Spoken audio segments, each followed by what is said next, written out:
सुप्रभातम। कक्षा 10 विषय संस्कृत स्पंदना के द्वितीय पाठ संज्ञेय शक्ति का अध्ययन करते हैं।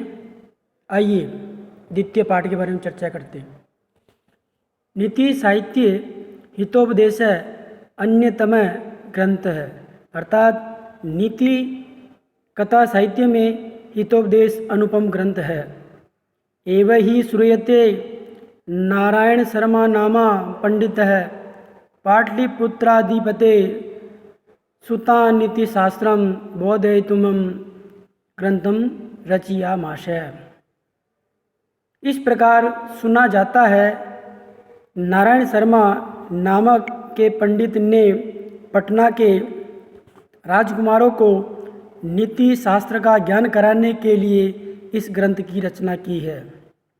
स्वमनोज्ञ प्रभामय शैल्याः अयम ग्रंथ लोकेषु अति प्रसिद्धम एवाप, अर्थात अपनी मनोहर प्रभामय शैली के इस ग्रंथ ने लोक में बहुत ही प्रसिद्धि को प्राप्त की है। सरस सरल भाषया अस्मिन् ग्रंथे पंचतंत्रादि ग्रंथानाम आधारीकृत्य पशुकथानां संग्रहो अस्ति। सरस और सरल भाषा के माध्यम से इस ग्रंथ में पंचतंत्र आदि ग्रंथों को आधार बना करके पशु कथाओं का संग्रह किया गया है। हितोपदेशस्य चत्वारः परिच्छेदा उपलभ्यन्ते, हितोपदेश के 4 परिच्छेद उपलब्ध हैं। पहला मित्र लाभ, सुहृद भेद, विग्रह, संधिश्च।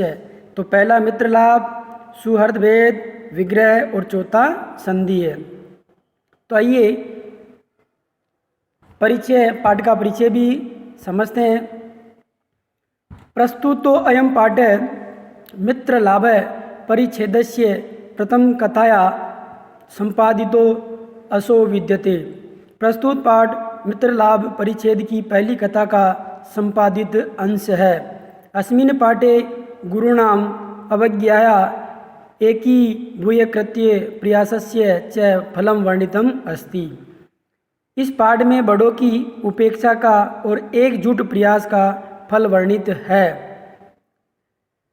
चित्रगीवस्य अवज्ञा कृत्वा कपोता जालबद्धा संजाता। तो इसी प्रकार चित्रगीव की अवज्ञा अर्थात उपेक्षा करके कबूतर जाल में बंध गए, फंस गए। पुनश्च चित्रगीवस्य उपदेशेन एक चित्ती भूयं सहति आश्रित्य जलम मादाय एव उड़िता। फिर भी चित्रगीव के उपदेश से एक मत होकर के एकता का सहारा लेकर के जाल को लेकर उड़ जाते हैं। ऐसा एव पाठस्य उपदेश है, और यही पाठ का उपदेश है। संज्ञेय शक्ति अर्थात संग में शक्ति होती है। इति वा अथवा सहति कार्य साधिका इति वा, अर्थात सहति कार्य अर्थात कार्य को साधने वाला ही होता है, यानी सहति संगठन कार्य को साधने वाला होता है। आइए इस पाठ को पढ़ते हैं। संज्ञेय शक्ति अर्थात संगठन में शक्ति। अस्ति गोदावरी तीरे विशाल साल्मी तरु नाना दिग्देशा आगत्य रात्रो पक्षिणो तत्र निवसन्ति। अस्ति यानी है, और शालमी तरु यानी सेमल का वृक्ष। नाना दिग्देशात अर्थात अनेक प्रकार की दिशाओं और देशों से। रात्रो यानी रात्रि में, पक्षिणों अर्थात पक्षियों का समूह, तत्र निवसन्ति वहाँ रहता है, अर्थात पूरी लाइन का अर्थ यह निकला। गोदावरी के किनारे एक विशाल सेमल का पेड़ है या वृक्ष है। अनेक दिशाओं और देशों से आकर के रात में पक्षी वहाँ निवास करते हैं। आगे देखते हैं। अथ कदाचित अवसानयाम रात्रो अस्ताचल चूड़ा अवलंबिनी भगवती कुमुदिनी नायके चंद्रमसी लघुपत्नक नामा वायश प्रबुद कृतांतम इवं द्वितीयम आयंतम व्यादम अपश्यत। अब क्या कहा? कदाचित कोई अवसानायाम यानी समाप्त होने पर, अस्ता चल चूड़ावलंबिनी यानी अस्ताचल के शिखर पर अवलंबित हो गया है यानी अस्त हो गया है। फिर आगे कहा भगवती कुमुदनी, अर्थात भगवान कुमुदनी के जो स्वामी हैं चंद्रमा, और लघुपत्नक नामा वायस यानी कौवा, प्रबुद्ध यानी जागा, और कृताम विवय, देखो कृतांत विमय है ना, तो इसका है यमराज के समान, द्वितीयम यानी दूसरा, आयंतम यानी आता हुआ, व्यादम यानी शिकारी को, अपश्यत यानी देखा। तो पूरी लाइन का अर्थ देखते हैं। इसके बाद कभी रात में या कभी रात के बीत जाने पर जब भगवान कुमुदनियों के स्वामी चंद्रमा अस्ताचल के शिखर पर लटक गए हैं, अर्थात अस्त हो गए हैं, अस्त हो गए थे, तब लघुपत्नक नामक कौवे के जागने पर दूसरे यमराज की तरह शिकारी को आता हुआ देखा। एक तो यमराज वो जो मौत का जो देवता है, ठीक है ना, और अब ये क्या है कि जैसे ही शिकारी आया उसको देख करके उसने दूसरा यमराज समझ लिया, मान लिया। आगे देखते हैं। तम अवलोक्य अचिंत्यत, अर्थात तम यानी उसको, अवलोक्य यानी देख करके, अचिंत्यन यानी सोचने लगा, अर्थात उस शिकारी को देख करके सोचने लगा।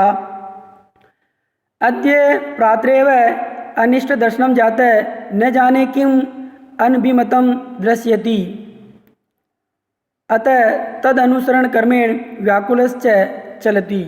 अब क्या कहा? अद्य यानी आज, सुबह से ही अशुभ का दर्शन हुआ, प्रातः यानी सुबह, अनिष्टन यानी अनिष्ट का दर्शन हुआ है, न जाने किम अनभिज्ञ दृश्यति, और न जाने और क्या अनिष्ट दिखाएगा, इसके तद अनुसरण अर्थात उसके पीछे चलने से व्याकुल हुआ चला। तो आइए इसका अर्थ देखते हैं। उसको देख करके वह सोचने लगा, आज सुबह से ही अशुभ दर्शन हुआ है, न जाने क्या अनिष्ट दिखाएगा, अतः उसके पीछे चलने से वह व्याकुल हुआ चल पड़ा। अब इसमें कुछ नया पैराग्राफ देखते हैं। क्या कह रहा है नया पैराग्राफ? आइए देखते हैं। अतः तेन व्यादेन तंडुल कणान विकीर्य जालम विस्तीर्णम। अब क्या कहा? अतः तेन, इसके बाद उसने, व्यादेन शिकारी ने, तंडुल कणान चावल के दानों को, विकीर्ण्य अर्थात बिखेर करके, जालम विस्तीर्णम जाल को फैला दिया। इसके बाद शिकारी ने चावलों के कणों को बिखेर करके उस पर जाल फैला दिया। स च प्रसन्नो भूत्वा स्थित, और वह प्रसन्न होकर के वहीं छिप गया। क्या कह रहा है? प्रसन्नो भूत्वा यानी छिप करके, तो क्या कहा है? ऐसा वह प्रसन्न होकर के वहीं छिप करके बैठ गया, स्थित हो गया। तस्मिनेव काले चित्रगीव नामा कपोतराज स परिवारो वियति विसर्पण तान तंडुल कणान अवलोकीय मास या अपश्यत। तो अब देखिए क्या कहा? उसी समय, काले है ना, तस्मीन एवं काले, उसी समय चित्रगीव नामक कबूतरों का राजा परिवार सहित आकाश में उड़ते हुए उन चावलों के कणों को देखा, पश्चात देखा। ततः आगे क्या कह रहा? ततः कपोत राज तंडुल कण लुब्धान कपोतान प्रति आह एकत्यत कुतो अत्र निर्जने वने तंडुल कणा नाम संभव तन्निरूप्यताम तावत भद्रमिदं न पश्यामि सर्वथा अविचारितं कर्म न कर्तव्यम्। एतद् द्वयवचनं श्रुत्वा कश्चित् कपोत स दर्पम आह यानी अकथ्यत। आह का कहना होता है। तो देखिए क्या कहा, ततः कपोतराज, तो तब कपोतराज ने चावलों के जो लोभी कबूतरों से कहा, तब कपोतराज ने चावलों के जो लोभी कबूतरों को कहा, क्या कहा, कुतो अत्र निर्जन वने तंडुलकणाम संभव है, यहाँ निर्जन वन में चावल के कण संभव कैसे हैं, संभव कैसे हैं। तो तब तो विचार करना चाहिए, है ना। ततः तन्नी रूप्यताम, तब तो विचार करना चाहिए। और इसमें मैं कल्याण को नहीं देख रहा हूँ, भद्रमिदं न पश्यामि, और इसमें मैं कल्याण को नहीं देख रहा हूँ। सर्वथा अविचारितम कर्मम न कर्तव्यम, हमेशा बिना विचारे काम नहीं करना चाहिए। एतद् वचनम श्रुत्वा कश्चित् कपोत स दर्पम आह, इस बात को सुनकर के कोई कबूतर बड़े घमंड के साथ बोला। बाकी का जो गद्यांश है आगामी वाली कक्षा में पढ़ेंगे। धन्यवाद। जय श्री राम।